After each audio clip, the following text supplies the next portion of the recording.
So today I'm going to be teaching a lesson about theme using the book Big Al and Shrimpy.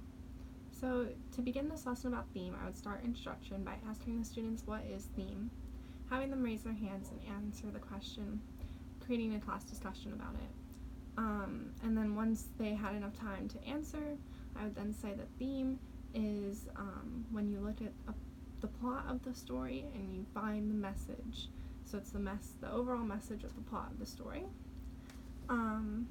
So what I'm going to be doing is using a strategy of looking at the difference between plot and theme.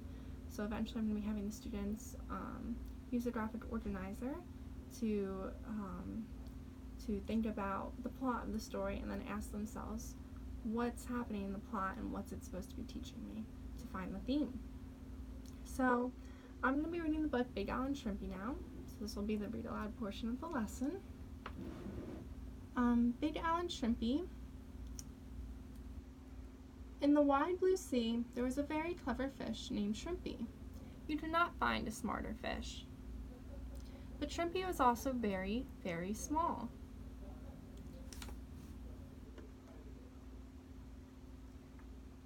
Shrimpy wanted to be like Big Al, but no one wanted to be friends with a tiny fish like him. So Shrimpy was lonely, and he cried little salty tears into the big salty sea. One day, all the fish said, "Let's play tag." Big Al said, "Me too." And Shrimpy said, "Yeah, me too." When the game started, Big Al was it. Big Al was fast, but he couldn't zigzag. He couldn't tag anyone except for Shrimpy. Then Shrimpy was it. Shrimpy was too slow. He couldn't catch anyone, but Shrimpy was smart. He waited in just the right place, and then he tagged Big Al. All the other fish said, "No fair. Shrimpy and Big Al are just tagging each other." So Big Al and Shrimpy had to leave the game. For Shrimpy, it was great to have a big, strong friend like Big Al. They had become best friends. Shrimpy was able to fly through the water faster than ever before, and he always had plenty to eat. And Shrimpy went new places with Big Al. One day, Shrimpy and Big Al went to the edge of the Big Deep. Shrimpy had never seen the Big Deep before. The Big Deep was too scary, but not now. With Big Al next to him, Shrimpy felt just fine. They went right up to the edge and looked over. It was dark in there. The Big Deep went down and down and down, and went down so far that some fish said there was no bottom at all. Shrimpy said, "Could you push a rock down there?" Big Al puffed himself up and said, "Sure I could, just watch." Big Al pushed a round green rock. He flicked his tail and he flapped his fins. The rock moved a little, and then it went over the edge. Big Al and Shrimpy listened. The rock tumbled down and down and down. Then all was quiet again. Shrimpy said, "That was great."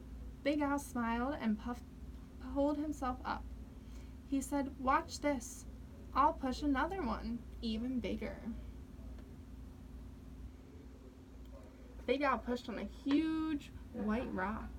He flipped his tail and he flapped his fins. The rock moved a little and Big Al pushed harder. Then over the edge it went, but Big Al said, "Oh no, help." His fin was stuck in a crack on the rock. The rock went tumbling down into the Big Deep, and Big Al went with it. Shrimpy was scared. He swam back to get all the other fish. "Come quick, we have to help Big Al." All the fish came to the edge of the Big Deep. One fish said, "We can't go down there. It was too deep and dark." Everyone was ready to give up, but not Shrimpy. He said, "We have to help Big Al, and I know how."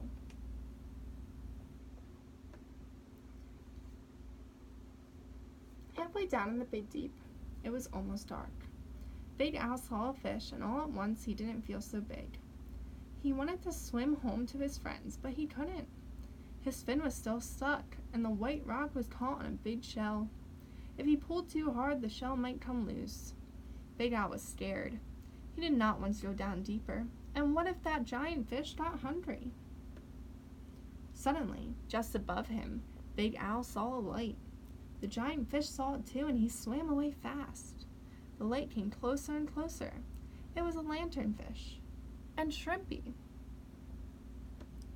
Shrimpy looked at the rock, and he looked at the shell, and he looked at Big Al's fin. Then Shrimpy gave some orders. 10 little fish held the shell, and 10 little fish held the white rock. Then Shrimpy and 10 other little fish pulled on Big Al's fin. Pop! It came loose, and just in time. The white rock wobbled, and then it tumbled down to the deepest part of the big deep.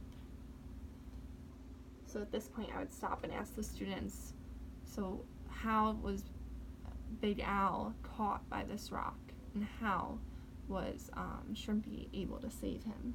Just to make sure that they're able to comprehend what's been going on so far. Then Shrimpy told everyone to turn around. The chain of fish swam up and up and up. Big Al followed Shrimpy, headed for home. There was a party that night. Everyone was happy that Big Al was safe. But the guest of honor was Shrimpy, the little fish with the big ideas. So that's the end of the story, Big Al and Shrimpy. So what I would then discuss with the students is completing the guided application portion of the lesson of filling out the plot versus theme graphic organizer. So this is the organizer I'll be using. It says plot versus theme. On the right side it says plot. On the left side it says plot. On the right side it says theme. So I'm first going to begin by writing something that happened in the story. So on the left side is the plot. So the main event or action in the story. So the first part I would say, and I would model this for the class, is in the beginning of the story, Shrimpy was lonely because no other fish wanted to play with him because he was too small. So I'm going to write that down, that Shrimpy was lonely.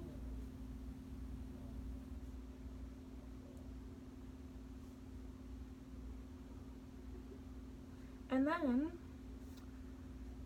I'm going to think out loud to the class and say, so what does this teach me about Shrimpy being lonely? What lesson has this taught me? And I'm going to say that we should be accepting of others' differences, and that I think that is the theme related to that part in the story. So I'm going to write that. So I filled out the top box of the plot versus theme graphic organizer. From there on, I would have the students fill in the other 3 boxes, describing one part of the plot and then writing the theme of the other plot. The theme of what's happening in the plot. So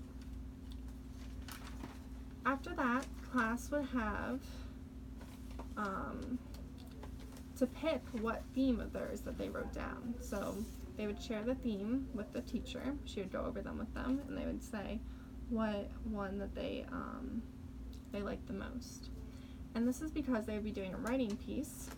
So what they're going to do is, once they have that theme in mind, they're going to write a paragraph stating the identified theme that was chosen, and then discussing the plot that revealed that portion of the theme, so what happened in the story that allowed this to be a theme, a personal connection that they can make to this theme, and then also stating why it was their favorite theme and why they felt this was the most important for them. So they'll have some time to do that on their own, writing the theme, and what I'll be doing is reading over these paragraphs after they're completed, in order to make sure that it was effective and that the students were able to identify a good amount of themes and then discuss one in detail. So once they're done writing, I made a little sample This is my little paragraph. So I'm going to give them a fish-shaped cutout, and they can cut out their very own fish. And then they will paste their little paragraph onto it, and it'll be hung up in the classroom so they can refer back to it when they have to think about finding themes in other books and how they did so in this book. So then once everybody's done, they'll have an opportunity if they'd like to share their writing aloud.